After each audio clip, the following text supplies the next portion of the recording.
আসসালামু আলাইকুম গাইজ, আমি কিন্তু মাস্টার রাফি আরেকটা ক্যারাম বোর্ডের পার্ট 2 নিয়ে এসে পড়ছি। তো আজকে কিন্তু দেখতেছেন, দেখতে দেখতে আমি কিন্তু 1000-এর যেই ক্যারাম খেলাটা ওইটা কিন্তু স্টার্ট দিয়ে দিছি। আর আমার পাশে কিন্তু একটা জাপানি প্লেয়ার পড়ছে। তো ফার্স্টেও মায়েরা দিল, যেটা পারলো না। পরে আমি এখানে কিন্তু একটা গুটি ইজিলি ফেলাই দিলাম। এখানে পরেরটাও আমি মায়েরা ফেলাই দিলাম গাইজ। তারপরে তৃতীয় নাম্বার মাইটটা আমি দিলাম, কিন্তু হইল না গাইস। পরে দেখলাম ও অতটা প্রো প্লেয়ার না, পরে দেখলাম উল্টা পাল্টা মারলো, তাও কোনো একটা পড়লো না। কিন্তু এইবার আমি একটা মার্কশিপ পড়ে গেছে। কিন্তু গাইস আমি যখন আরেকটা মারতে যাই তখন কিন্তু অটটাই পড়ে গেল, যেটা আমার খুবই কষ্ট লাগলো। পরের বার দেখি একটু ভালো খেললো, কারণ এখানে একটা গুটি ফেলাই দিল।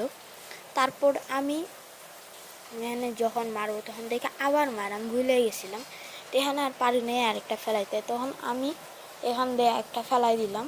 তো ফেলানোর পর আমি আমার নিচে যেটা ছিল ওইটা আমি মায়েরা ফেলাই দিলাম। দেখেন গাইস, ফেলাই দেওয়ার পর আমি এই গুটিটা ফেলাইতে অনেক ভয় পাইতেছিলাম, কারণ ভাবতেছিলাম যদি না পড়ে। আর ফেলাই দেওয়ার পর আসসালামু আলাইকুম।